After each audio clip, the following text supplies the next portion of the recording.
జై శ్రీరామ్. శ్రీరామ కథ 11వ భాగం. మూలం శ్రీ వాల్మీకి మహర్షి రామాయణం. సంకలనం మఖ. తర్వాత వాళ్ళు మిథిలా నగరానికి చేరుకున్నారు. ఆ నగరం వాహనాలతో, మహర్షులతో, యజ్ఞయాగాలు చేసుకునే వాళ్లతో ఉంది. విశ్వామిత్రుడు తన రాజ్యంలోకి ప్రవేశించాడన్న విషయం తెలుసుకున్న జనకుడు పరుగున తన పురోహితుడైన శతానందుడితో వచ్చాడు. మీరు రావడంతో నా యాగం ఫలించిందని విశ్వామిత్రుణ్ణి గౌరవంగా పూజించాడు. పక్కన ఉన్న రామలక్ష్మణుల్ని చూసిన జనకుడు, ఈ పిల్లలిద్దరూ ఎవరు? ఖడ్గాలు కోదండాలు పట్టుకున్నారు, సూర్యచంద్రుల వలె ఉన్నారు, అపారమైన తేజస్సుతో ఉన్నారు. ఈ పిల్లలు నీతో ఉన్నారు, ఇంతకీ వాళ్ళు ఎవరు అని అడిగాడు. వాళ్ళిద్దరూ దశరథ మహారాజు కుమారులు. నా యాగరక్షణ కోసం తీసుకొచ్చాను.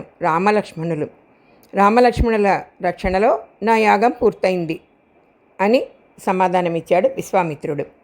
అయితే మీరు ఇటు వస్తున్నప్పుడు ఆశ్రమంలో నా తల్లిని చూశారా అని శతానందుడు వాళ్ళని అడిగాడు. పతిత పావనుడైన రాముడు ఆ ఆశ్రమంలో అడుగుపెట్టగానే మీ అమ్మగారికి శాప విమోచనమైంది. ఆవిడ తన భర్త అయిన గౌతముడితోటి కలిసి వెళ్ళింది అని చెప్పారు విశ్వామిత్రుల వారు.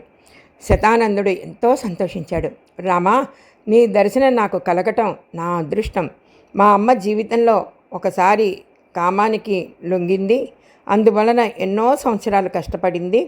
మా అమ్మ పెట్టిన విందు స్వీకరించారా? మా అమ్మ సంతోషంగా ఉందా అని పలు కుశల ప్రశ్నలు అడిగాడు శతానందుడు. అప్పుడు రాముడు, మీ అమ్మగారు చాలా సంతోషంగా ఉన్నారు, గౌతమ మహర్షితో కలిసి తపస్సు చేసుకోవడానికి వెళ్ళారు అని చెప్పాడు. రాముడు మాటలు విని సంతోషించిన శతానందుడు ఇలా అన్నాడు. విశ్వామిత్రుడు మీకు గురువు కావటం చేత నువ్వు ధన్యుడివి అయ్యావు. ఆయన బ్రహ్మర్షి అవ్వడానికి ఎంత కష్టపడ్డారో నేను ఇప్పుడు నీకు ఆయన కథ చెప్తాను అని విశ్వామిత్రుడి జీవితం గురించి చెప్పడం ప్రారంభించాడు శతానందుడు. సశేషం. వ్యాఖ్యాత మీనా.